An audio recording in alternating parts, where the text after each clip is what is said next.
গোপনে বাংলাদেশে ঢুকছে ভারতের গোয়েন্দা সংস্থা র এর সদস্যরা, দাবি জুলকারনাইনের। তারা কি নয়া ষড়যন্ত্র করছে? রমজানে গাজায় ত্রাণ বন্ধ করে দিয়েছে বর্বর ইসরায়েল। দুর্ভিক্ষের মুখে ফিলিস্তিনিরা আবারও কি যুদ্ধ চায় ইহুদিরা? নেতানিয়াহুর সাথেও জেলেনস্কির মতো আচরণ করতে ট্রাম্পের প্রতি আহ্বান খোদ ইসরায়েলিদের। কি বলছেন বিক্ষোভকারীরা? আসসালামু আলাইকুম, দেখছিলেন Bangla vision world news headline. নির্বাচনের আগে বাংলাদেশে আবারও গোপনে তৎপরতা শুরু করেছে ভারতীয় গোয়েন্দা সংস্থা র। এর জন্য নতুন পরিচয়ে গোপনে প্রবেশ করে সম্পর্ক পুনর্স্থাপনের চেষ্টা করছে র এর সদস্যরা। এক পোস্টে এমন দাবি করেছেন আল জাজিরার অনুসন্ধানী সাংবাদিক জুলকারনাইন শাহের খান। আর এই দাবির পর প্রশ্ন উঠেছে, তাহলে কি বাংলাদেশকে অস্থিতিশীল করতে নতুন ষড়যন্ত্র শুরু করেছে র? বিস্তারিত জানাচ্ছেন ইমরান মাহমুদ। ভারতীয় গোয়েন্দা সংস্থা র এর নতুন ষড়যন্ত্র ফাঁস করলেন অনুসন্ধানী সাংবাদিক জুলকারনাইন শাহের খান। 27 ফেব্রুয়ারি তিনি তার নিজের ভেরিফাইড ফেসবুক প্রোফাইলে একটি পোস্টের মাধ্যমে যারা নতুন নামে ও নতুন পরিচয়ে সম্প্রতি বাংলাদেশে প্রবেশ করেছে পার্শ্ববর্তী দেশের গোয়েন্দা সংস্থা। 5 আগস্ট শেখ হাসিনা পালিয়ে যাওয়ার পর থেকে অভিযোগ উঠতে থাকে বহু বছর ধরে বাংলাদেশকে অস্থিতিশীল করতে কাজ করে যাচ্ছিল এই গোয়েন্দা সংস্থাটি। আর এই উদ্দেশ্যে আওয়ামী লীগ তথা শেখ হাসিনাকে ব্যবহার করা হয়েছিল প্রধান অস্ত্র হিসেবে। এমনকি অনেক বিশ্লেষকই বিডিআর হত্যাকাণ্ডের সাথেও সরাসরি রয়ের সংশ্লিষ্টতা খুঁজে পেয়েছেন। আগামী ডিসেম্বরে হতে যাচ্ছে নির্বাচন, আর এই নির্বাচনের আগে দেশে রয়ের আগমন ঠিক কী ইঙ্গিত করছে? এর আগে চলতি বছরের 24 জানুয়ারি জুলকারনাইন তার ভেরিফাইড ফেসবুক অ্যাকাউন্টে রয়ের 2 জন ঊর্ধ্বতন কর্মকর্তার পরিচয় প্রকাশ করেন। তিনি লেখেন, ভারতীয় বৈদেশিক গোয়েন্দা সংস্থা রিসার্চ অ্যান্ড অ্যানালাইসিস উইং রয়ের 2 জন ঊর্ধ্বতন কর্মকর্তা গত 6 নভেম্বর 2024-এ ঢাকায় আসেন। ভারতীয় হাইকমিশন তাদের এই সফরের ব্যবস্থা করে। জুলকারনাইন আরও জানান, তথ্য প্রমাণ যাচাই করে জানা গেছে যে 6 নভেম্বর 2024 এয়ার ইন্ডিয়ার ফ্লাইট AI-227-এ রয়ের অ্যাডভাইজর ও পরিচালক পর্যায়ের 2 কর্মকর্তা অশোক কুমার সিনহা এবং কঞ্জক তাশি খাম্পা ঢাকায় পৌঁছান। ঢাকায় তাদের গ্রহণ করতে বিমানবন্দরে ভারতীয় দূতাবাসের কর্মকর্তারা উপস্থিত ছিলেন। উল্লেখ্য, এই রয়ের কর্মকর্তারা মূলত ভারতের আইপিএস কর্মকর্তা। আইপিএস থেকে 2007 সালে অশোক এবং 2013 সালে কঞ্জককে ডেপুটেশনে রতে পাঠানো হয়। এই 2 কর্মকর্তা বাংলাদেশে আসার মূল কারণ হিসেবে উল্লেখ করা হয় বর্তমান অন্তর্বর্তীকালীন সরকারের সাথে ও বাংলাদেশের গোয়েন্দা সংস্থাগুলোর সাথে ভেঙে পড়া সম্পর্ক পুনঃস্থাপন করা। সাইদ লেখেন, আওয়ামী সরকারের সময় যে ধরনের অভ্যর্থনা পেয়ে তারা অভ্যস্ত, এবার হয়েছে ঠিক তার উল্টো। আগে ভারতীয় দূতাবাসের কর্মকর্তারা কোনো প্রোটোকলের তোয়াক্কা না করলেও এবার তাদের সম্পূর্ণ ভিন্ন পরিস্থিতির সম্মুখীন হতে হয়। এনএসআই এবং ডিজিএফআইয়ের পক্ষ থেকে র কর্মকর্তাদের স্পষ্ট জানিয়ে দেওয়া হয়েছে যে রুটিন সম্পর্কের বাইরে কোনো বিশেষ সম্পর্ক স্থাপনের সুযোগ নেই। বাংলাদেশের রয়ের কভার ও ডিপ কভারে থাকা অপারেটরদের নিষ্ক্রিয় করতেও তাদের পরামর্শ দেওয়া হয়। বাংলাদেশ পক্ষের কাছ থেকে আশানুরূপ সাড়া না পেয়ে এই কর্মকর্তারা অত্যন্ত হতাশ হন, যা পরবর্তীতে তারা যে হোটেলে অবস্থান করছিলেন ওই হোটেলের কর্মীদের সাথে অহেতুক দুর্ব্যবহারের মাধ্যমে স্পষ্ট হয়। 5 আগস্টের পর থেকে অনেকটা শীতল ভারত ও বাংলাদেশের সম্পর্ক। এর পেছনে রয়েছে শেখ হাসিনাকে আশ্রয় দেয়া, সীমান্ত উত্তেজনা সহ নানান ইস্যুতে বিপরীতমুখী অবস্থানে 2 দেশ। এমন সময়ে আবার বাংলাদেশের রয়ের আরও একটি দল প্রবেশ করেছে বলে দাবি করছেন এই অনুসন্ধানী সাংবাদিক। কি হতে পারে তাদের উদ্দেশ্য? নির্বাচনকে সামনে রেখে কি বাংলাদেশকে অস্থিতিশীল করতে নতুন ষড়যন্ত্রে নেমেছে র? ইমরান মাহমুদ, বাংলা ভিশন। এবার পবিত্র রমজান মাসে গাজায় ত্রাণ ঢোকা বন্ধ করে দিয়েছে বর্বর ইসরায়েল। একে যুদ্ধ অপরাধের সাথে তুলনা করে দুর্ভিক্ষের আগাম আভাস দিয়েছে জাতিসংঘ সহ আন্তর্জাতিক মানবাধিকার সংস্থাগুলো। অন্যদিকে যুদ্ধবিরতির দ্বিতীয় ধাপ কার্যকর করা নিয়ে টালবাহানার পাশাপাশি সীমান্তে সমরশক্তি বাড়িয়েছে ইসরায়েল। অস্থায়ী যুদ্ধবিরতির মার্কিন প্রস্তাবে ইসরায়েল রাজি হওয়ার ঘোষণা দিলেও বর্তমান পরিস্থিতিতে আশ্বস্ত হতে পারছেন না গাজাবাসী। বিস্তারিত মেহরাব হুসাইন খানের ডেস্ক রিপোর্টে। ভাগ্যবঞ্চিত গাজাবাসী আর কত পরীক্ষা দেবে? মহান আল্লাহর দরবারে কত প্রার্থনা আর ত্যাগের বিনিময়ে কবুল হবে স্বাভাবিক জীবনের নিশ্চয়তা। রেহাই নেই রোজার মাসেও। বিশ্ব বিবেকের চোখের সামনে গাজায় প্রায় ১.৫ বছরের নজিরবিহীন হামলা আর বুলেট গোলার বৃষ্টিতে বিস্তীর্ণ জনপদ মাটিতে মিশিয়ে হত্যা, অপহরণ, গুমের ধারাবাহিকতায় বর্বরতার নতুন রূপ নিয়ে হাজির দখলদার ইসরায়েল। অর্ধাহারে অনাহারে ধুঁকতে থাকা গাজাবাসীকে আরও বর্বরতার মুখে ঠেলে দিতে মাহে রমজান শুরুর সাথে সাথেই আটকাতে শুরু করেছে গাজামুখী ত্রাণের বহর। এতে ক্ষুধার নির্মম যন্ত্রণায় মৃত্যুর আশঙ্কা তো বটেই, ঝুঁকির মুখে গাজা যুদ্ধবিরতির দ্বিতীয় পর্বের বাস্তবায়ন। খোলাখুলি বলতে গেলে আগ্রাসনের শুরু থেকেই তারা আমাদের অনাহারে মারতে চাচ্ছে। ত্রাণ সহায়তা ছাড়া অনাহারে থাকবে গাজাবাসী। ঘটনাক্রমে আবারও যুদ্ধ শুরু আর মৃত্যুর মুখোমুখি হওয়ার ভয়ে আতঙ্কিত অনেকে। রোজার মাসে অস্থায়ী কয়েকটি দোকানে স্বল্প পরিমাণে নিত্যপণ্য পাওয়া গেলেও দাম ক্ষেত্রবিশেষে দ্বিগুণ ছাড়িয়েছে। রোজার শুরুতেই দখলদার ইসরায়েলের বর্বর অবরোধে বিশুদ্ধ খাবার পানি, খাদ্য আর চিকিৎসার অভাবে নিদারুণ ভয়াবহতাকে যুদ্ধাপরাধের সাথে তুলনা করেছে Oxfam, IFRC, CAIR, action for humanity, the NRC সহ আন্তর্জাতিক মানবাধিকার সংস্থা। উদ্বেগ প্রকাশ করে গাজা অভিমুখী ত্রাণের বহরে বাধা না দেওয়ার আহ্বান জানিয়ে বিবৃতি দিয়েছে জাতিসংঘ।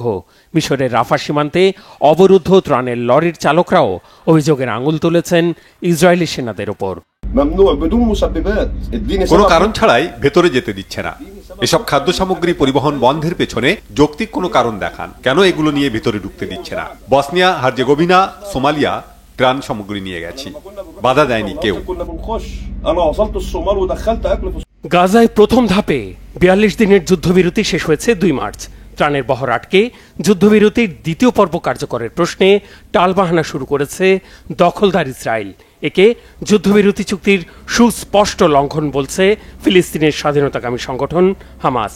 এমন পরিস্থিতিতে অস্থায়ী যুদ্ধবিরতির মেয়াদ সাময়িক বাড়াতে যুক্তরাষ্ট্রের প্রস্তাবে অনুমোদন দিয়েছে ইসরায়েলের সরকার। ৫০ দিনের অস্থায়ী যুদ্ধবিরতির জন্য প্রেসিডেন্ট ট্রাম্পের দূতের দেয়া প্রস্তাব মেনেছে ইসরায়েল।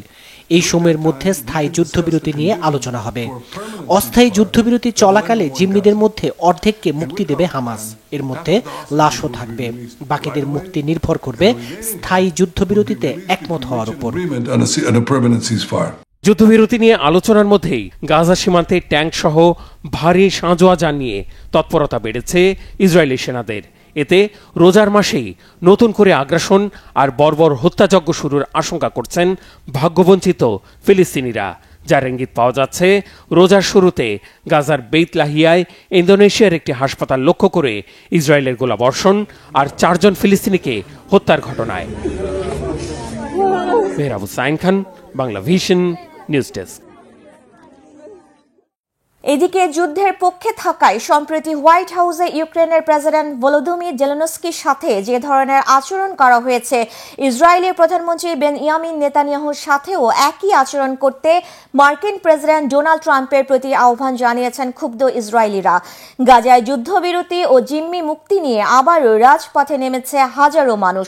তাদের অভিযোগ, নেতানিয়াহু শান্তির জন্য কাজ করছেন না। হিজল জোবাইরের ডেস্ক রিপোর্ট। গাজায় যুদ্ধবিরতি ও জিম্মি মুক্তি নিয়ে অচলাবস্থার জন্য প্রধানমন্ত্রী বেনিয়ামিন নেতানিয়াহুর বিরুদ্ধে রাজপথে নেমে এসেছে হাজারো ইসরায়েলি। এই অচলাবস্থার জন্য সরাসরি নেতানিয়াহুকে দায়ী করে রবিবার জেরুজালেমের বিভিন্ন সড়ক দখলে নেয় তারা। রমজানের মাঝেই নতুন করে গাজায় অবরোধ ও ত্রাণ প্রবেশ বন্ধ করে দিয়েছেন নেতানিয়াহু।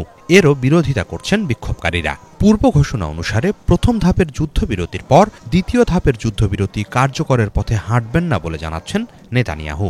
এর প্রতিক্রিয়ায় ইসরায়েলি জিম্মিদের মুক্তি দেয়া বন্ধ করেছে গাজার প্রতিরোধ গোষ্ঠীগুলো। বিক্ষোভকারীদের অভিযোগ, নেতানিয়াহু ইচ্ছাকৃতভাবে জিম্মি মুক্তি নিয়ে এই অচলাবস্থার সৃষ্টি করেছেন।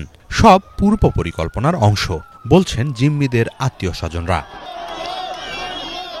রবিবারের বিক্ষোভে বিভিন্ন স্লোগান ও বক্তব্য লেখা পোস্টার ব্যানার নিয়ে অংশ নেয় বিক্ষোভকারীরা। তারা বলছে, কেবল হামাসের হাতে বন্দিরাই নয়, মূলত নেতানিয়াহু সরকারই সকল ইসরায়েলি নাগরিককে জিম্মি করছে। জিম্মিদের টোপ আকারে ব্যবহার করা হচ্ছে। অবিলম্বে গাজা যুদ্ধের অবসান চায় তারা। এ ব্যাপারে মার্কিন প্রেসিডেন্ট ডোনাল্ড ট্রাম্পকে হস্তক্ষেপ করার আহ্বান জানানো হচ্ছে। অবিলম্বে আমাদের এই যুদ্ধের ইতি টানা জরুরি। সব জিম্মিকে মুক্ত করে আনা জরুরি। হামাস তো কোথাও যাচ্ছে না।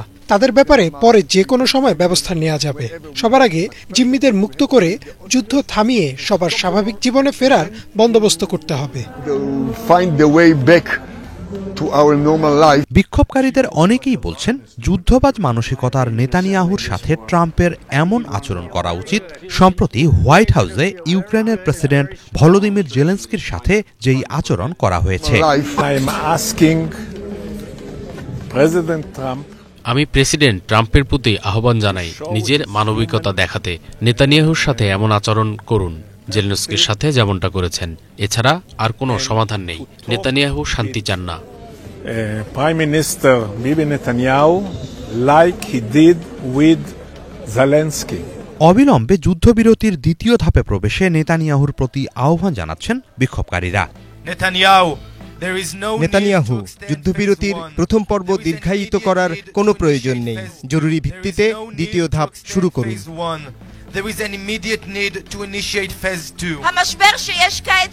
সমঝোতার মাঝপথে চলমান যে সংকট তৈরি হয়েছে, নেতানিয়াহু হাতে ধরে সেই সংকট সৃষ্টি করছেন। এদিকে গাজায় ত্রাণ প্রবেশ করতে দিলে গাজার প্রতিরোধ গোষ্ঠীগুলো তা সাধারণ মানুষকে না দিয়ে ছিনিয়ে নিচ্ছে বলে অভিযোগ নেতানিয়াহুর। ফলে ত্রাণ প্রবেশ বন্ধ করা সঠিক সিদ্ধান্ত বলে দাবি তার। হামাস যেভাবে স্থায়ী যুদ্ধবিরতি চাইছে তা একেবারেই অগ্রহণযোগ্য। গাজায় ত্রাণ সরবরাহ বন্ধে ইসরায়েল যে সিদ্ধান্ত নিয়েছে তা যথাযথ। আমরা এটা করেছি কারণ হামাস ত্রাণ চুরি করছে, গাজার মানুষকে সেগুলো পেতে দিচ্ছে না। নিজেদের সন্ত্রাসী কার্যক্রম চালাতে অর্থায়নের জন্য এইসব ত্রাণ কাজে লাগাচ্ছে তারা। এরপরও জিম্মিদের আটকে রাখলে ইসরায়েল নিজের মতো করে পদক্ষেপ নেবে বলে হুঁশিয়ারি জানিয়েছেন নেতানিয়াহু। এ ব্যাপারে যুক্তরাষ্ট্র ও প্রেসিডেন্ট ট্রাম্পের সমর্থন আছে বলে সতর্ক করেছেন তিনি। অন্যদিকে যুদ্ধবিরতি নিয়ে যে সমঝোতা হয়েছে তা নস্যাৎ করতে নেতানিয়াহু ষড়যন্ত্র চালাচ্ছেন বলে অভিযোগ গাজার প্রতিরোধ গোষ্ঠীগুলোর। হিজল জোবায়ের, বাংলা ভিশন। রাশিয়ার সঙ্গে চলমান সংঘাতের সময় ইউক্রেনকে সমর্থন করতে কিয়েভে যাওয়া হলিউড তারকারা সহানুভূতি থেকে এটি করেননি। এই কাজের জন্য তাদের দেওয়া হতো লাখ লাখ টাকা, এমনটাই দাবি করেছেন হাঙ্গেরির প্রধানমন্ত্রী ভিক্টর অরবান। সম্প্রতি এক সাক্ষাৎকারে অরবান দাবি করেন, ইউএসএআইডির মাধ্যমে মোটা অঙ্কের চেক দিয়ে অ্যাঞ্জেলিনা জোলি, শন পেনের মতো বিখ্যাত সেলিব্রিটিদের ইউক্রেনে নিয়ে যাওয়া হতো। মীর ফজলে রাবি, ডেস্ক রিপোর্টে। হলিউডের খ্যাতনামা অভিনেত্রী অ্যাঞ্জেলিনা জলি, বিশ্বনন্দিত এই নায়িকাকে দেখা যাচ্ছে ইউক্রেনের সাধারণ মানুষের সাথে মিশতে, যুদ্ধে ক্ষতিগ্রস্ত ইউক্রেনীয়দের মনোবল ধরে রাখার উৎসাহ যোগাতে। শুধু অ্যাঞ্জেলিনা জলি নয়, 2022 সালে রাশিয়া ইউক্রেন যুদ্ধ শুরুর পর থেকে বিভিন্ন সময় ইউক্রেনের পাশে দাঁড়িয়েছেন নামকরা অনেক সেলিব্রিটি। কিন্তু প্রশ্ন হলো, যে সেলিব্রিটিদের টাকা না দিলে কনসার্টেও দেখা পাওয়া যায় না, তারা কিনা সশরীরে হাজির হচ্ছেন যুদ্ধ কবলিত দেশে। এর পেছনে কি শুধুই মানবিকতা, নাকি লুকিয়ে আছে অন্য কোনো স্বার্থ?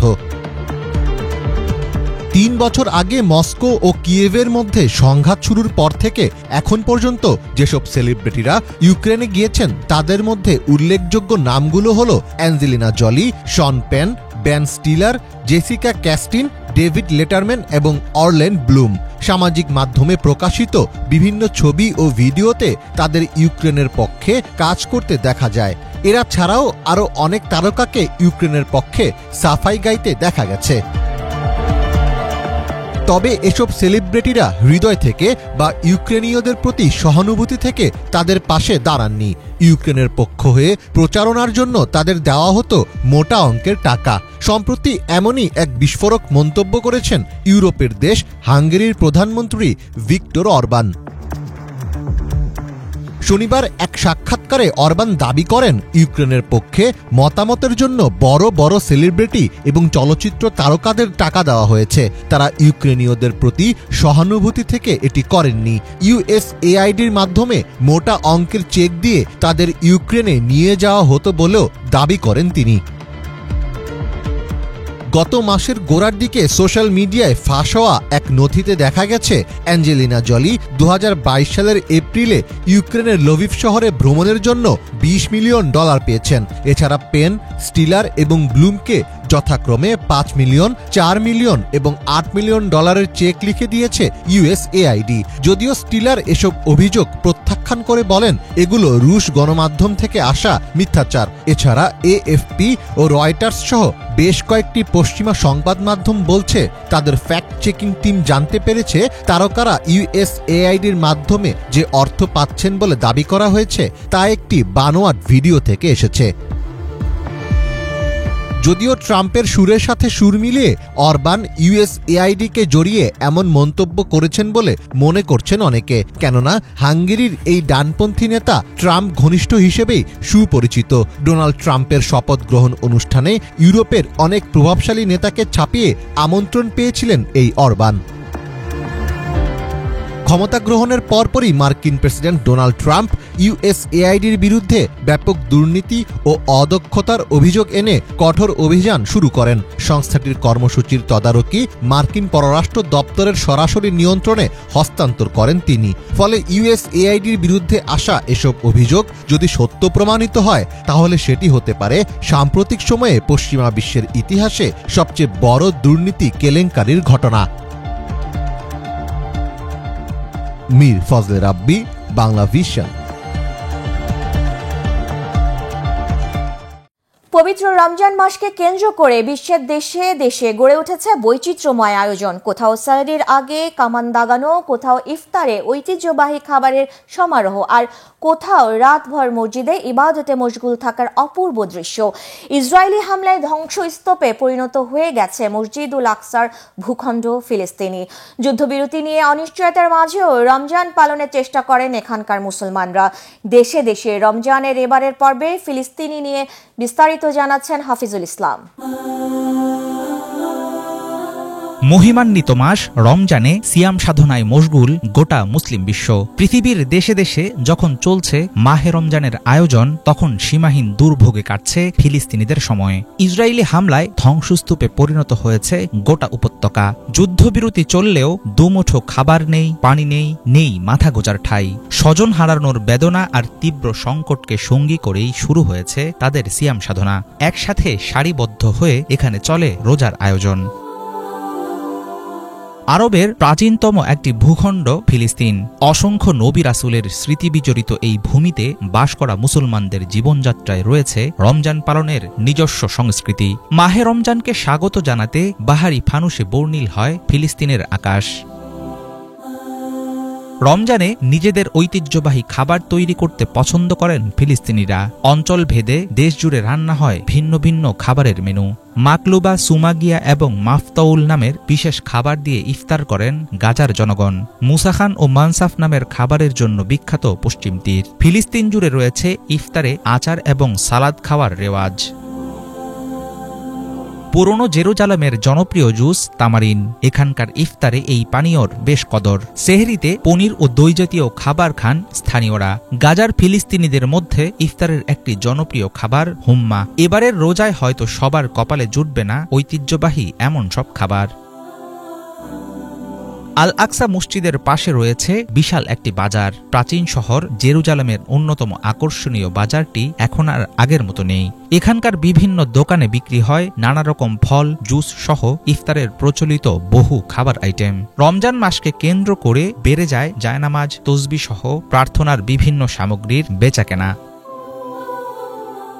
রমজানে আল আকসা মসজিদে অনেকাংশে শিথিল থাকে ইসরায়েলি বিধিনিষেধ। ফিলিস্তিনিরা ইচ্ছা করলেই যেতে পারেন না সেখানে। তবে চলমান যুদ্ধবিরতির ফলে হয়তো আগের চাইতে স্বাভাবিক থাকবে পরিস্থিতি। শত বাধার পরেও আল আকসা মসজিদের প্রতি কমতি নেই স্থানীয় মুসলমানদের ভালোবাসার। রমজান এলে ইফতারের সময় পরিবার নিয়ে মসজিদে চলে আসে সবাই। তখন উৎসব মুখর হয়ে ওঠে আল আকসা প্রাঙ্গণ। রমজানের পুরো রাত জেগে থাকে ফিলিস্তিনের মসজিদগুলো। মসজিদে আকসায় তারাবির নামাজ পড়তে পছন্দ করেন স্থানীয় মুসলমানরা। সাম্প্রতিক আগ্রাসনে ফিলিস্তিনের প্রায় হাজারখানিক মসজিদ গুঁড়িয়ে দিয়েছে ইসরায়েল। এবার তাই রমজানের তারাবি ও তাহাজ্জুদ আদায়ের ধরনও আগের মতো হবে না। মুসলিম উম্মার প্রথম কেবলা বাইতুল মুকাদ্দাস বা আল আকসার অবস্থান ফিলিস্তিনে।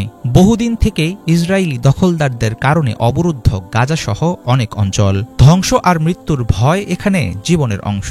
তবে যুদ্ধবিরতির ফলে এবারের রমজান হয়তো কিছুটা হলেও স্বস্তিতে কাটবে ফিলিস্তিনিদের। বহু নবী রাসূলের জন্মস্থান মধ্যপ্রাচ্যের দেশ ফিলিস্তিন। এখানে অবস্থিত বাইতুল মুকাদ্দাস মসজিদ থেকে মেয়ারাজে গমন করেন রাসূল সাল্লাল্লাহু আলাইহি ওয়াসাল্লাম। চলমান যুদ্ধবিরতি স্থায়ী হবে, আগামীতে বইবে রহমতের সুবাতাস। এবারের রমজান নিয়ে আসবে চিরস্থায়ী শান্তির বার্তা। দুর্ভিক্ষ আর মৃত্যুর মুখে দাঁড়িয়েও এমন আশায় বুক বাঁধেন ফিলিস্তিনের মুসলমানরা। হাফিজুল ইসলাম, বাংলা ভিশন। হিজরতের পর মদিনায় নিজ হাতে মসজিদ নির্মাণ করেছিলেন মহানবী হযরত মুহাম্মদ সাল্লাল্লাহু আলাইহি ওয়াসাল্লাম। প্রায় 1450 বছর পর এখনও প্রতিদিন 10 লাখেরও বেশি মানুষ নামাজ আদায় করেন মসজিদটিতে। পবিত্র রমজান উপলক্ষে ইমরান মাহমুদের ধারাবাহিক আয়োজনে দেশে দেশে মসজিদের দ্বিতীয় পর্বে থাকছে মসজিদ আল নওয়াবির গল্প। পবিত্র কাবার পর দ্বিতীয় পবিত্রতম মসজিদটি হচ্ছে মসজিদে নববী। এই মসজিদটি মহানবী সাল্লাল্লাহু আলাইহি ওয়াসাল্লামের নিজ হাতে নির্মিত। এটি নামাজ পড়ার পাশাপাশি সম্মেলন কেন্দ্র, বিচারালয়, ধর্মীয় শিক্ষা কেন্দ্র হিসেবেও ব্যবহৃত হয়েছে। প্রতি বছর হজের আগে ও পরে লক্ষ লক্ষ মুসলিম এই মসজিদটিতে ইবাদত করতে আসে।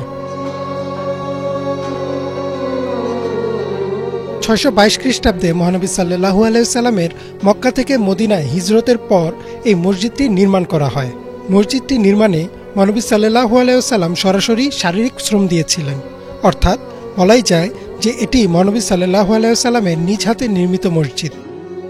সর্বপ্রথম মসজিদটির দৈর্ঘ্য ছিল 117 ফুট আর প্রস্থ ছিল 100 ফুট। মসজিদটিতে খুঁটি নির্মাণ করা হয়েছিল খেজুর গাছের কাণ্ড দিয়ে। ছাদ হিসেবে ব্যবহৃত হয়েছিল খেজুর গাছের পাতা আর কাদামাটি, আর মেঝেতে ছিল মরুভূমির বালি। খাইবারের যুদ্ধের পর যখন মুসলিমদের সংখ্যা বাড়তে থাকে তখন মসজিদের চারদিকে 150 ফুট করে সীমানা বৃদ্ধি পায়। এরপর ইসলামের দ্বিতীয় খলিফা উমর রাদিয়াল্লাহু তাআলা আনহুও এক দফা মসজিদ সীমানা বৃদ্ধি করেন আর মেঝেতে পাথর বিছান। তৃতীয় খলিফা উসমান রাদিয়াল্লাহু তাআলা আনহু আবারও মসজিদটি সংস্কার করেন। তিনি খেজুর গাছের কাণ্ডের পরিবর্তে লোহা ও পাথরের খুঁটি ব্যবহার করেন এবং ছাদ নির্মাণে সেগুন কাঠের ব্যবহার করেন। এরপর থেকে বহুবার ধাপে ধাপে মসজিদের সীমানা বৃদ্ধি ও মসজিদের কাঠামো উন্নয়নের কাজ করা হয়। মসজিদে নববীর একটি গুরুত্বপূর্ণ অংশ হচ্ছে এই সবুজ গম্বুজটি।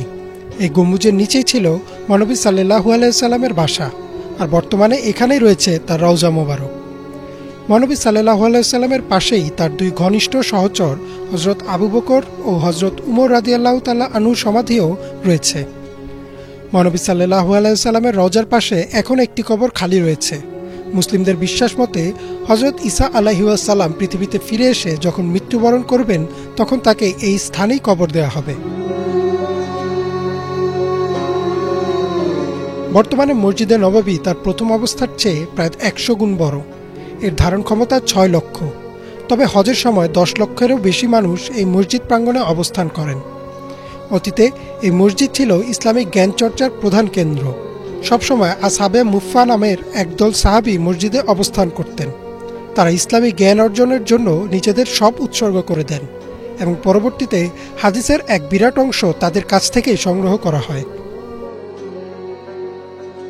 ইমরান মাহমুদ, বাংলা ভিশন।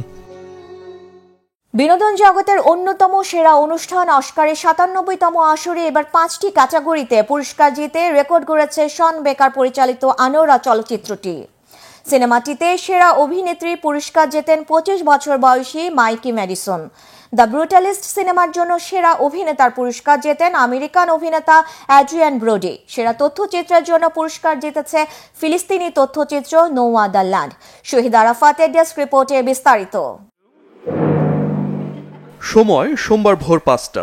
যুক্তরাষ্ট্রের লস অ্যাঞ্জেলেসে ডলবি থিয়েটারে একে একে নাম ঘোষণা করা হলো বিনোদন জগতের সেরাদের নাম। অস্কার বিজয়ী তারকাদের নতুন তালিকা যুক্ত হলো ৯৭তম আসরের মধ্য দিয়ে। এক সিনেমা ৫ ক্যাটাগরিতে পুরস্কার জিতে গড়ল অনন্য রেকর্ড। শন বেকার পরিচালিত আনোরা চলচ্চিত্রটি সেরা চলচ্চিত্র, সেরা পরিচালক, সেরা অভিনেত্রীর পুরস্কার ঘরে তুলেছে। সিনেমাটিতে সেরা অভিনেত্রীর পুরস্কার জেতেন ২৫ বছর বয়সী মাইকি মেডিসন। আনোরায় তরুণ যৌনকর্মীর ভূমিকা অভিনয় করেছেন এই মার্কিন অভিনেত্রী। সিনেমাটিতে নিম্ন মধ্যবিত্ত মানুষের জীবনের বাস্তবতা আর তাদের স্বপ্নের টানাপোড়েনের গল্প উঠে এসেছে। দ্য ব্রুটালিস্ট সিনেমার জন্য সেরা অভিনেতার পুরস্কার জেতেন আমেরিকান অভিনেতা অ্যাড্রিয়ান ব্রডি।